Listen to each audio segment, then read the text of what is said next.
You're listening to The Weather Junkies. Oh boy.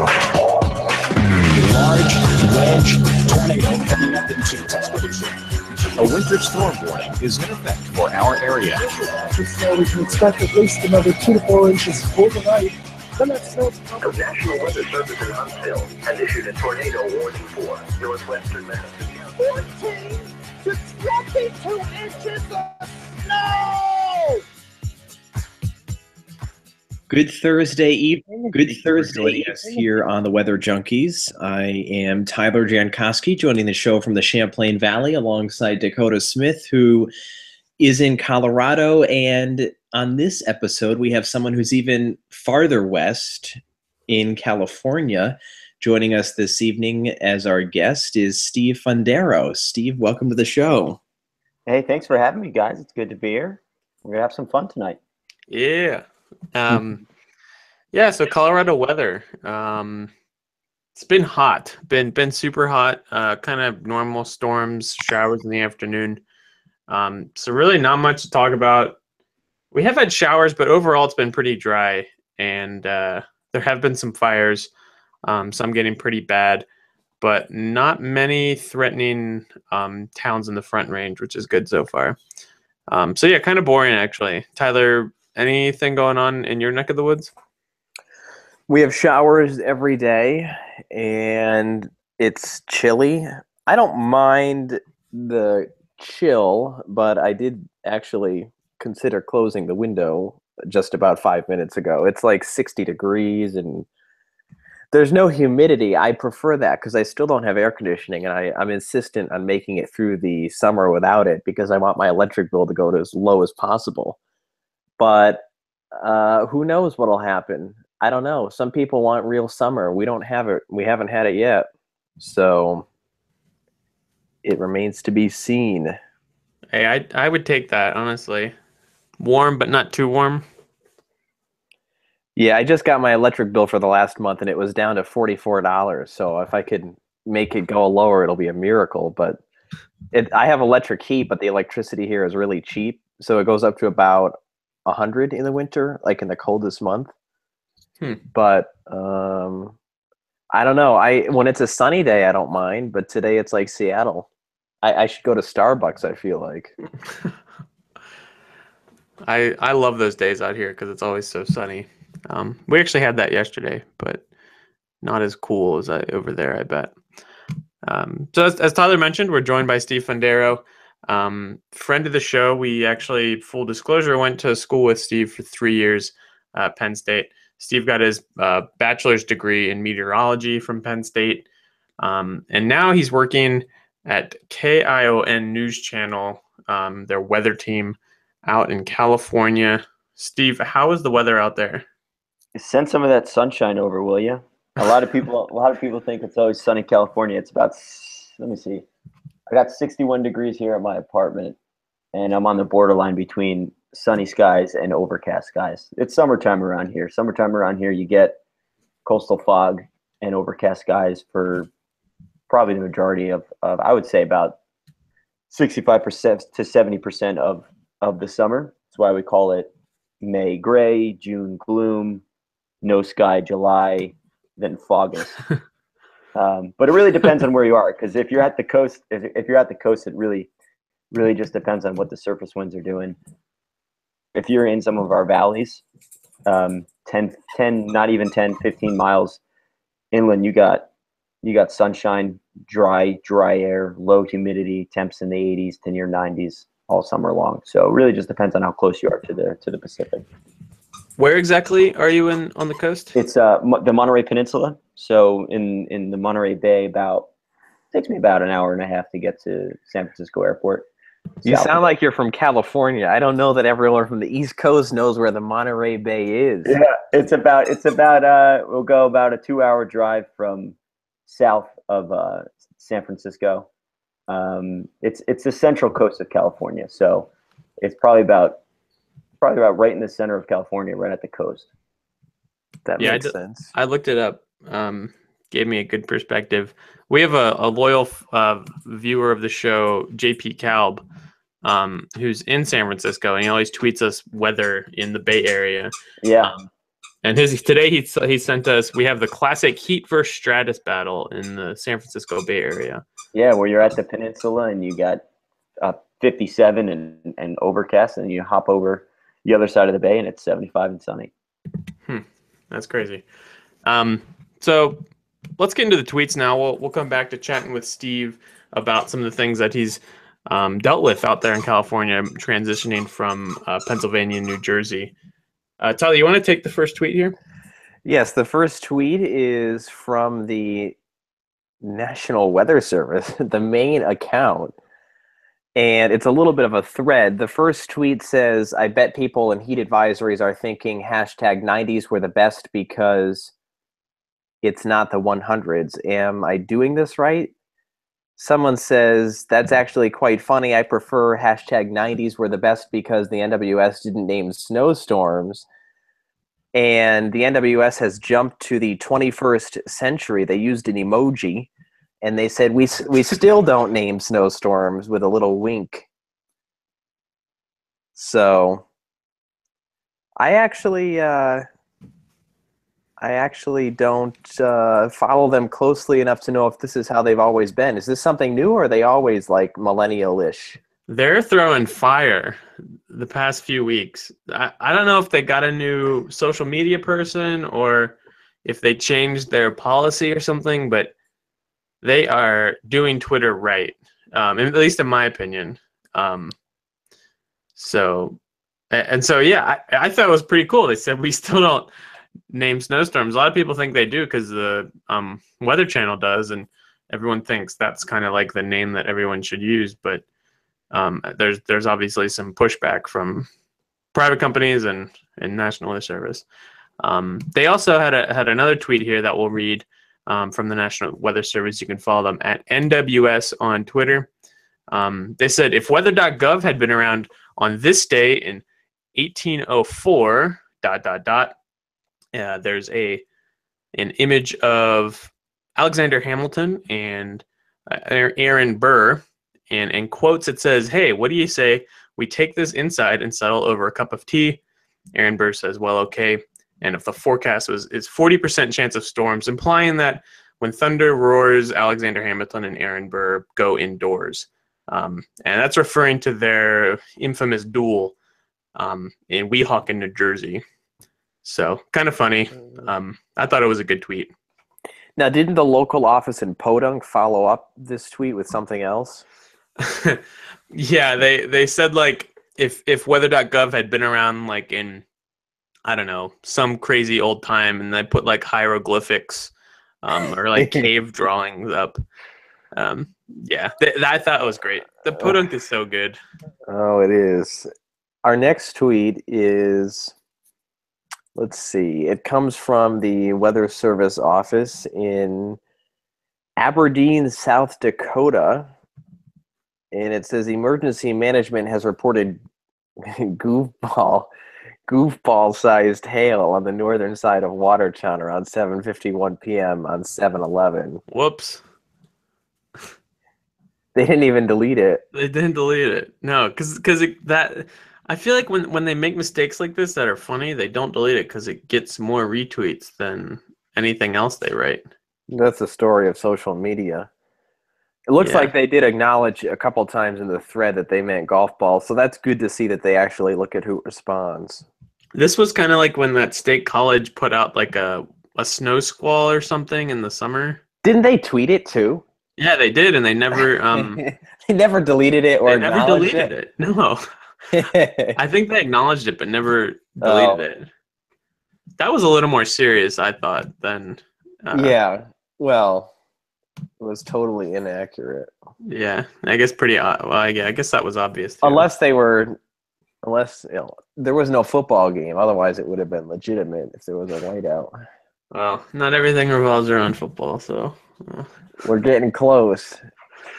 I couldn't. I'm still enjoying baseball. I'm gonna just enjoy baseball while it lasts, even though my team sucks. Let's move on here to our next tweet from John Foley. He's on Twitter at Global Eco Guy, You can follow him there. He's the executive director at California Academy of Sciences, and this tweet was just awesome. I'll just read it here.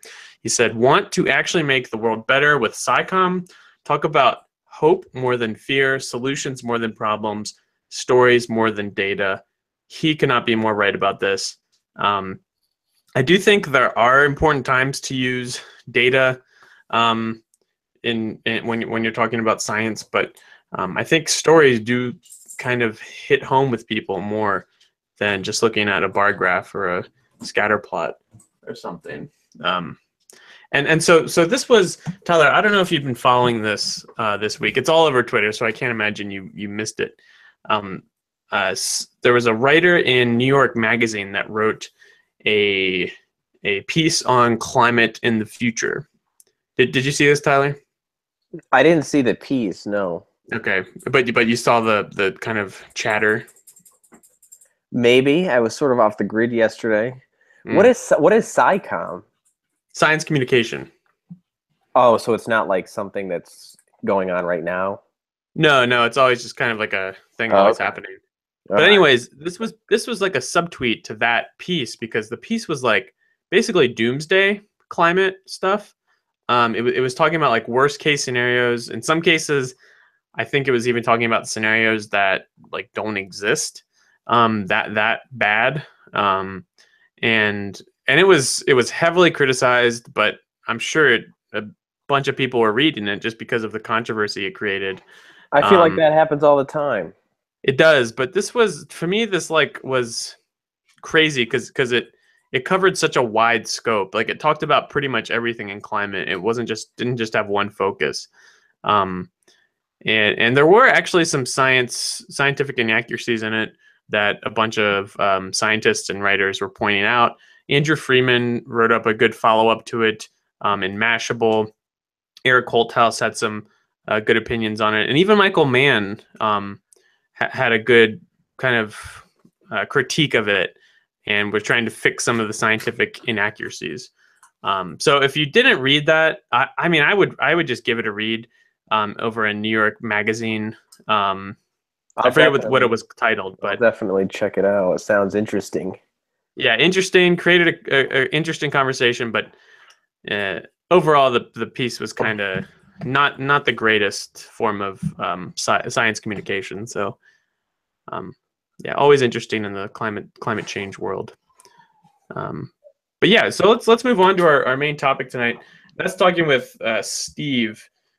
Steve, I guess before we get into kind of like where you are now, what hooked you in this world of weather, and how did you end up where you are now?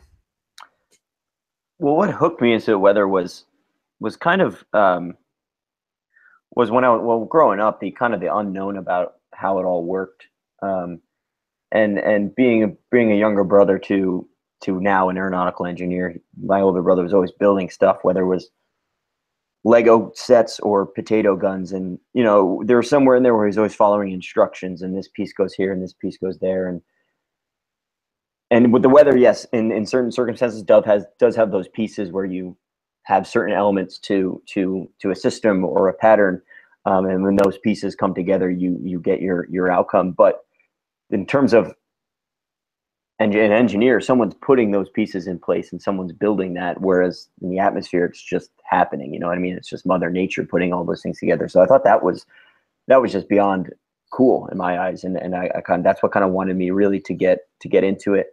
And then when I was touring Penn State, I really got interested in the weather risk management side of things, because I didn't know there was so much you could do with weather. And then that just taught me that the weather affects everyone every single day, whether you know it or not. And there's so much that people depend on it for. And that really struck me as very interesting and very powerful. And then I didn't think I was going to go into TV, but then I realized how much fun it is. And I figured, well, if I could have fun doing what I like, doing what I love, isn't that what everyone says, right? Do what you love. You're having fun. You're having fun. You're not working a day in your life. So I kind of just rolled with that and taking it one day at a time. When I graduated, I got out here. I applied around And Tyler, you know how competitive the TV industry can be when finding gigs at a school. So you kind of have to take what's thrown at you and roll with it. And I had a couple of 2 opportunities at a school, but then I got just a phone call from out here, and I said, you know what, it's a 2-year contract. I'll bounce over to California and learn to surf and learn a whole new kind of realm of forecasting. And here I am now. And I'll tell you what, in TV, Tyler, you can test this too. You learn a lot very, very quickly. Very, very quickly. You do. I heard a Q siren in the background. I apologize for this. That's me. It's me, you. yeah. Okay. Yeah, Okay. No, good. Had to insert that in. Just like you were saying earlier about not using the AC. I don't have AC. We call it natural AC. We call the Sea Breeze natural AC. So I don't think for the 2 years I've been here, I don't think I probably closed my back screen door maybe a total of 7 times. You're green thinking. Yeah. That's Do awesome. you drive an electric car? I don't know. I wish. I just did a story on new Tesla charges opening up in Monterey, and that made me want to get their new Model 3 because it's a normal price. So, Steve, you mentioned that you didn't see yourself going into being on TV. At least at some point, you didn't really see that happening. Yeah. I agree with you. I've known you for a long time, and while you were there, I never kind of. I mean, you did some of the campus weather service on-air shifts, but I never knew that was like going to be your thing. I guess maybe talk about the process of deciding like which sector to go into, which path to take, and some of the things that you did at school to kind of help guide you in that process. Yeah, absolutely. It really stemmed from after my junior year. I still was gung ho on the weather risk management side of things, and but you know how every upperclassman tells you, or every advisor or professor or parent or grandmother or older sibling says, keep all your options open, keep all your options open. So I was applying around to internships and just trying to get practice outside of the classroom more, and I ended up working just a non-paid internship. It was 2 or 3 times a week with a morning meteorologist over in the Bronx, News 12, the Bronx. And like myself, he's an East Coast Italian guy, and became really good friends with him and learned a lot about forecasting. But just watching his interactions every day with his coworkers, and just watching how much fun he was having at work and how much he was enjoying what he was doing. And really enabling his passion to kind of come through. That really stuck out to me. And then, one thing with that gig was you just went in, and during his lunch break, which was, I don't know, an hour or so, or not an hour, maybe a half hour, 45 minutes, he just threw you at the green screen, and you just were able to for every day you were there, you just practiced and worked at the green screen and worked at the green screen. And tried new things and whatnot. And I was like, oh, this is fun. I'm having fun. It's a summer job. I'm having fun. So when I got back to school my senior year, I was like, okay, I got to really keep my options open because, that could, I enjoy what my major focus is with weather risk and all that comes with it and mitigating risk. But I also, enjoy the communication side of things and being able to share a knowledge we have of weather with other people and enlighten them on some things that we think is so cool. And so that's kind of what guided me into broadcasting gig. And come graduation, it was really just, I was applying to both. I was applying to looking into the RMS, risk management solutions, Constellation Energy, and as well as broadcasting gigs. And I figured, I kind of just went with one day at a time, and I'll see how it went from there. And that's what really got me out here, and I've been loving it ever since. And one thing I kind of like out here that got me here is storytelling as well, because they threw me into journalism and being a multimedia journalist. And one thing at school, I know Dakota, you mentioned something at some of the things that helped me make a decision at school with this sort of thing was just trying to meet as many people as I could at school, inside the major and outside the major. That kind of helped with my decision as well. Not so much with weather, but just decision making on the future, so to speak. Now, you're from New Jersey, correct? Yes, Bergen Would it be County, New accurate? Jersey. Is Go that ahead. the Jersey Shore? No. That's about 65. Well, where the show was filmed, maybe about 50 miles north. I didn't go that far, but you did. Okay. So in getting interested in weather, was there any particular event, that's the common question, or anything that was local that really interested you? Not so much, aside from the smell of summer rain and some good thunderstorms.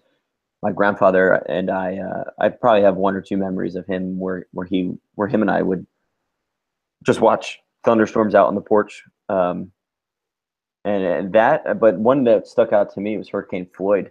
I just remember helping my dad with the shop vac pump, trying to just scoop out water out of our basement because we had about 4 inches or so during Hurricane Floyd. But there was nothing really that stuck out to me so much that was a driven event. Everyone kind of has that. I guess I might be an outlier here where I don't have one so much, so to speak. Maybe it's a collection.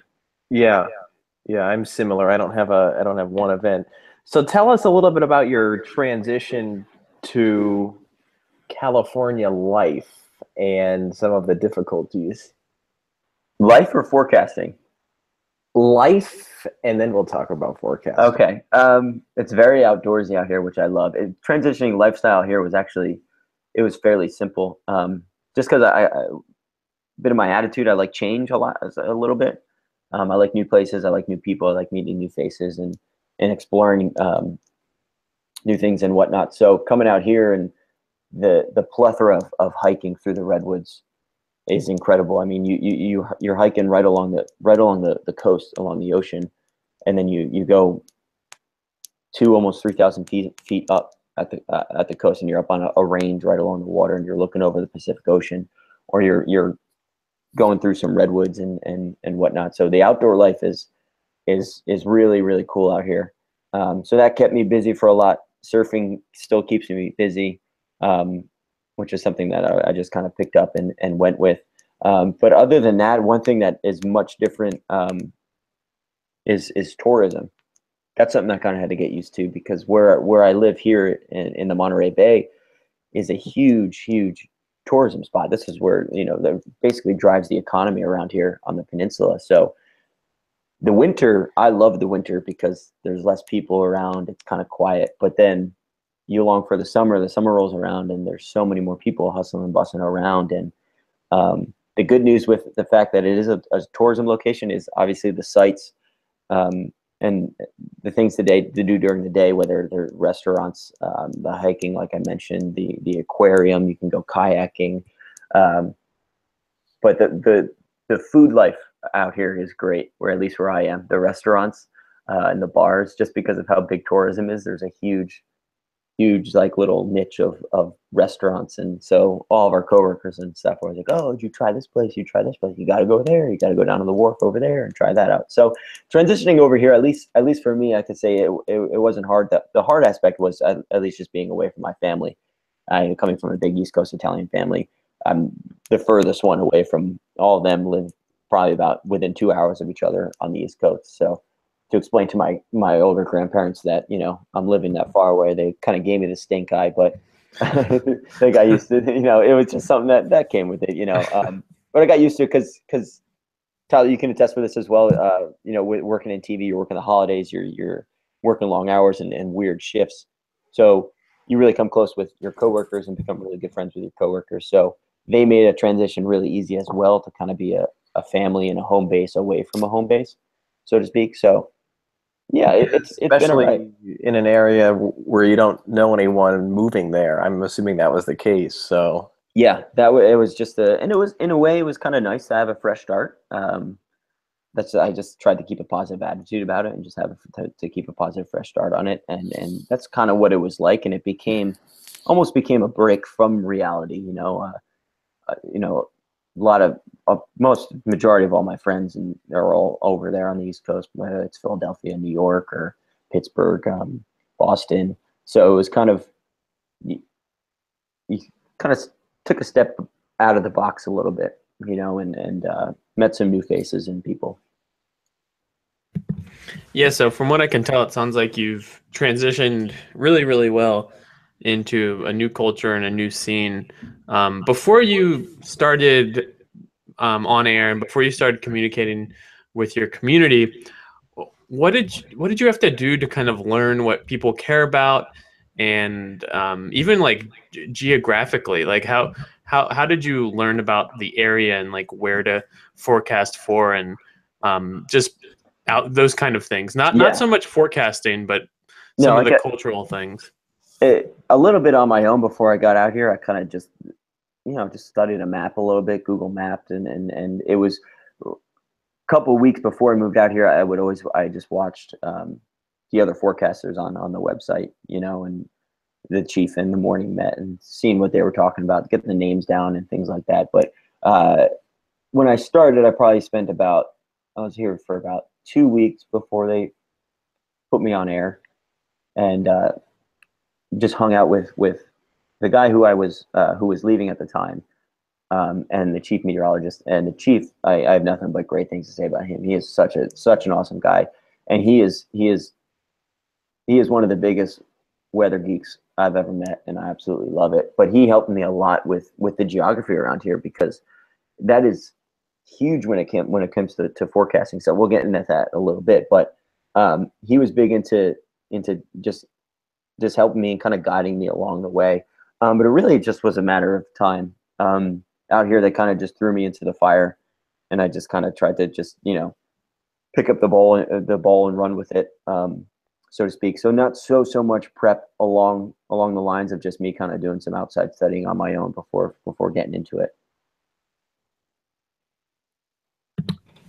So I would assume that when it comes to forecasting, is fog your biggest challenge? Yeah. It's a pain sometimes. It really is. So are you an expert at it now? I would like to say, but I feel like that's like asking if a meteorologist if they ever busted a forecast. I mean, come on. But there's an inversion layer out here. And because the ocean, it's between 55 and 60 degrees all year round. So really all just depends on what's going on at the surface, and the wind directions really are what's going on at the surface. You could be having so much change and stuff going on up in the upper levels of the atmosphere, and you could be seeing a nice big old ridge come in, but if it's not big enough, or if it's not at the right kind of angle with the right winds coming into it or out of it, you're still going to be 60 and cloud and overcast, and you're like, that's a high press, that's dry air. I'm stuck in the fog here. So yeah, it was a challenge at first, but the microclimates are around here are something that's really, really fascinating, and it's something that was completely new to me, completely new. So it was very, very fascinating, because it was something I never really dealt with before, so to speak, every day. And you're not, so, the thing with people when they say about California forecasting, you're doing 70 and sunny every day, but you're far north enough that you're getting weather sometimes of the year, right? Like rain and thunderstorms and stuff.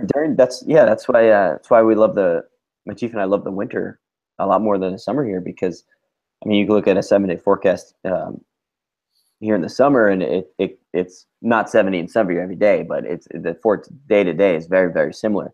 In the winter, you get some better day-to-day changes, and you get some systems that swing in out of the northwest, or like this past winter, we had atmospheric river after atmospheric river, AR after AR, and it was just kind of like the floodgates were opening up, and we were just getting pounded with rain. And couple flashes of lightning we got, a couple rumbles of thunder, which we were going nuts for, because we never see that. They were all over water, so they didn't really affect anyone over land. But what was interesting when it came to forecasting in the weather in the winter, when we get weather, is that because Dakota, like you said, people think it's California, it's 70 and sunny, and you don't have to deal with issues of rain and weathers, and for the majority of the time you don't. So that's why people love living out here, because that's one less thing they really have to worry about. But when it comes to the time where we do have to worry about it, we really are trying to remind people and let people know that this is something we really need to be worried about and focused on and pay attention to. Not something we tread lightly with, because the threshold kind of is different, because it's not something people are used to all the time. It's not like they're used to an afternoon thunderstorm in the summer, 4 or 5 days out of the week. It's something that, I want to say it's new to them, but the threshold is definitely different, which has been fairly interesting. That's a really good point. So when you do have a long rainstorm event, like an atmospheric river or something, what I don't know, what is the public's reaction at first? Is there like I don't know, like out here, it takes a lot for people to kind of freak out and not travel a lot. What does it take out there for people to not travel so much? I'll tell you this. One day it was probably about 65 and sunny at sunrise. The gym was crowded at 7 a.m. The next day we had a little bit of drizzle and it was overcast. It was like light rain in the morning. Probably about 2 people at the gym. Same time, 2 days later. So it doesn't really take so much to get people kind of worked up, which in a way is not a bad thing, because that means they're paying attention and they're being aware.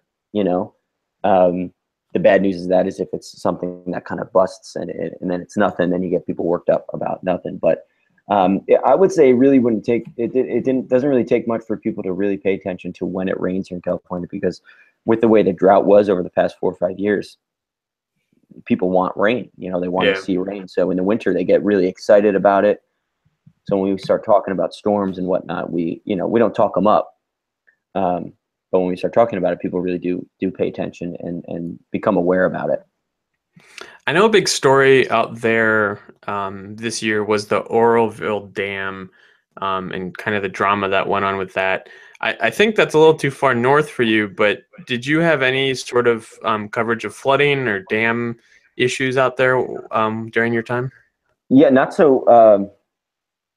That Oroville Dam is further north for us, so we didn't cover it down here. But flooding was, when we had this past winter, when we had several, ARs, atmospheric rivers, coming down, we had several flash flooding events going on.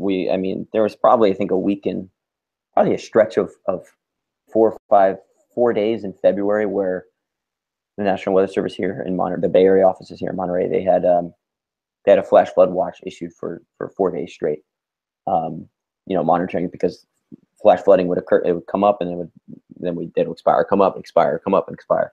So flooding in this past winter was a big issue. We had some last winter as well when I was here, but not as much as this past winter. And it most certainly was an issue. I was covering a story where there was a guy kayaking down his street to save his pet pigs out of the second floor of his house, because the first floor of his house was underwater. 'Cause these are people living along rivers and streams up in the mountains too. And the flooding events, they kind of get a little delayed too sometimes, because you get the rain coming down and then a couple hours or so it lightens up a bit, but then all the stuff flushes out of the mountains, flushes into the rivers, and they're still flooding. And so it's been a big issue. Yeah. And the slides out here, the mudslides, have been, being a guy from the East Coast in New Jersey, growing up in the suburbs of New Jersey, being going to school in Pennsylvania and at Penn State, you don't deal with mudslides out here. So seeing some of the outcomes of heavy rain in the mountains out here was something else. I'll tell you that, something that was totally new to me. But mudslides have been always a big issue, and flooding are always a big issue when we get some good rain on the way. So what does your future hold? My future holds. It's a loaded question. Yeah, 2-year contract. I actually just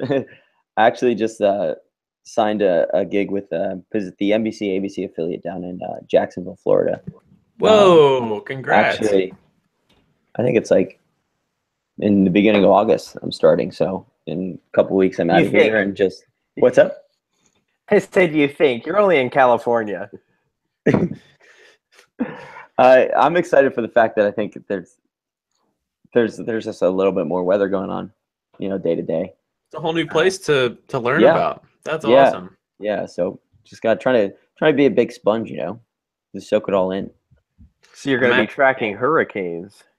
Yeah, that's I think that's what I'm excited for. Obviously, very intimidated for. You're coming in the peak of the year too. I know, yeah. I think that's especially why they brought a fourth med on too, because I think they only have they have three, but two of their reporters and anchors are also degreed Mets from Mississippi State. So they kind of have, with me, they have 7. So they got a whole staff of or 6, I should say. I'm sorry, whole staff of Mets to help out in those situations. But it should be a good time. I'm excited for once again a new place, a new challenge, fresh new start, new people. Do you have the move planned out? Does it involve driving or flying? Yeah. My mattress has been on the floor for the best 3 weeks. I don't have a kitchen table anymore. Microwave. Sold all that stuff on Craigslist, But yeah, plan on just shipping a bunch of stuff. Already have a place to live, which was helpful, so I could ship some stuff out there, and then just kind of bring 2 shirts and a sock and drive across the country and be all right. You sound very laid back about all of this. I'm trying to be, because I know if I'm not, I'm going to get worked up about it, and then that's when the stress comes in, But as long as you write things down, Excel spreadsheets puts things in a little bit better perspective. You can still surf down there, right? It's probably, is it not as good, or? I've never surfed there, so I can't say, but I know that I'm on the south side of the Monterey Bay in Monterey. I don't know if you guys know of Carmel by the Sea or Pebble Beach, but they're a stone's throw away from where I am. I see Pebble Beach on TV. Yeah, that was fun. That was fun. We covered the Pro-Am out here every year, so that's a fun time.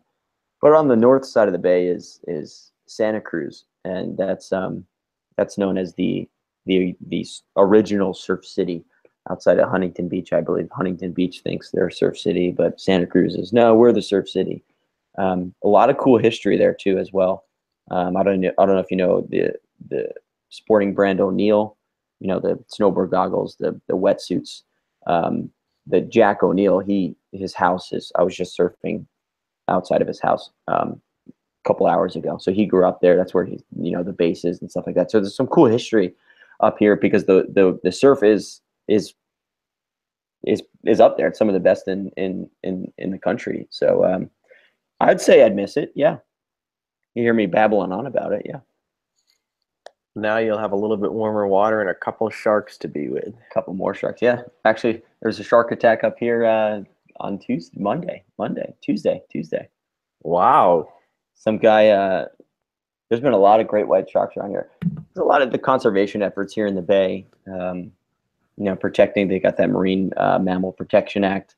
So all the seals, the otters, the sea lions, they're all protected. So there's more food for sharks to, hunt. So now there's seeing the repercussions of all that conservation. There's more sharks in the bay. So we know where you're going to end up in the next few years. Do you have a dream job, or is that kind of like just developing as you go? That's a good way to put it, developing. I would say that because, like we were talking about earlier, I didn't expect to see myself here on TV, and I'm loving it, So I don't know down the line if it's going to be if I'm going to bounce out, maybe try the weather risk side of things, or stick with TV, or end up doing something else. I figured if I just try and take it one day at a time and make each day better than the last day, that can't help, or I say that can't hurt. So I have a weird question for you here. Go for it. A lot of times I see people talk about, students talk about they're not going to need math and physics as a meteorologist, especially if they're going into TV, or if they're going to be, a private sector meteorologist. Even forecasting, sometimes you don't. I see people say that. You went through all those classes. and you're a TV meteorologist now. What did those the calculus, the physics, what did those classes teach you, and do you think it was important to take those classes as a meteorologist? That's a tough question, just because I think being out here, I mean, I'm going to be honest, I haven't been finding myself using as much as I was expecting I would, studying those things and whatnot. I think things are kind of revolving more just towards communication.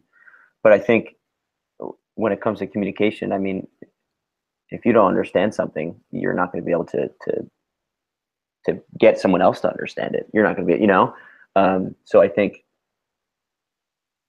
going through school, all those calculus and all that stuff and your thermodynamics and all that jazz, definitely important to help you understand why things work the way they work. And I think it's, as meteorologists, it's our jobs to understand all that sciencey jargon and all that good stuff and break it down into a way that someone else, who doesn't want to understand all that jargon but still wants to kind of understand what we're doing, like our viewer, so to speak, or just someone you're sitting with at the bar or at your dentist or whoever, to be able to understand. So I mean, I haven't been really finding myself using those things in the real world, like out here now, but yeah, definitely helpful in the way to understand how things work. And I think that understanding's our communication of forecasting and just the weather in general. So I have one last question, and I have a very good answer. I agree with you there. And then Tyler can take it away. In the last 2 years, what's a big thing that you learned about communicating science? Because that's basically what you're doing. You're communicating science in kind of an applied way. So is there anything kind of big or important that you learned in the last 2 years? It's gonna sound weird, but just be yourself, and don't be afraid to explain something just like you would to your friend or your mom, or your buddy asks you, hey, why is this way? You're not going to go on some rumbling rant of these variables and this and that, and you're just going to say, oh, it's because this and this and this, and I think it's just finding that niche to be just to be relatable and just don't overthink it, just kind of keep things on a simpler level to help communicate. So we may have touched. That makes sense. Yeah, go ahead. We may have touched on some of this already, but the question we end each podcast with is the same one, and that is, for someone who may be interested in studying meteorology or someone who's already in college doing it, what would your advice be to them? Ooh, that's a good one, man. That's a good one. My advice would be to them is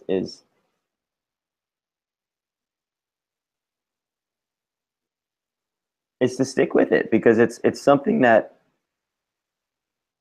going back to what I might have said earlier in this podcast, weather is something that affects everyone every single day, and as a meteorologist, we kind of have that, I don't want to say upper hand, but we have a privilege. We have a privilege to help and inform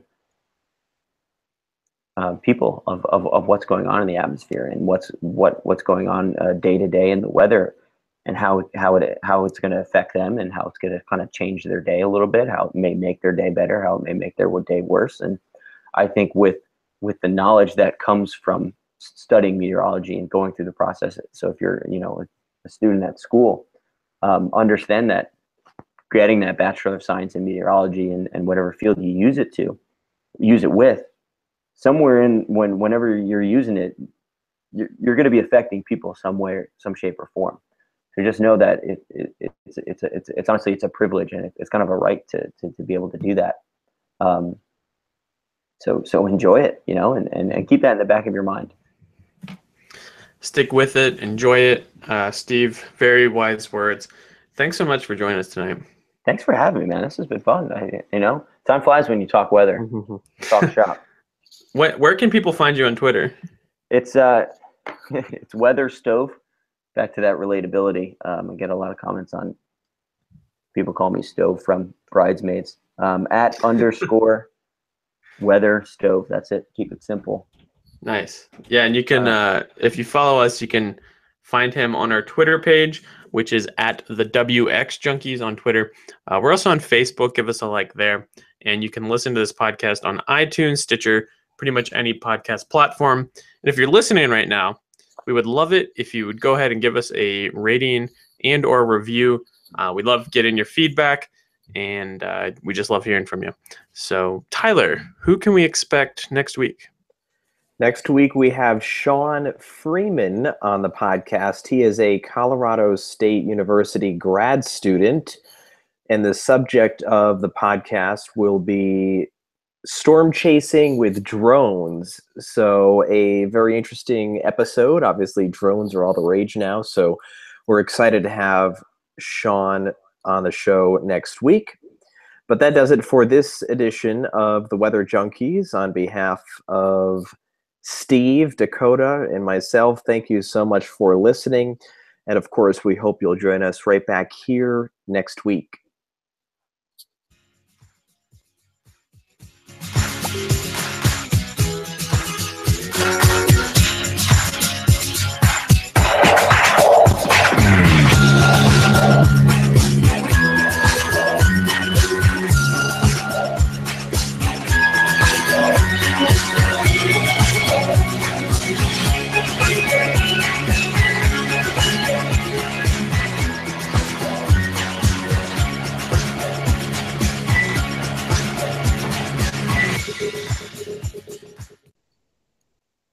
Cow.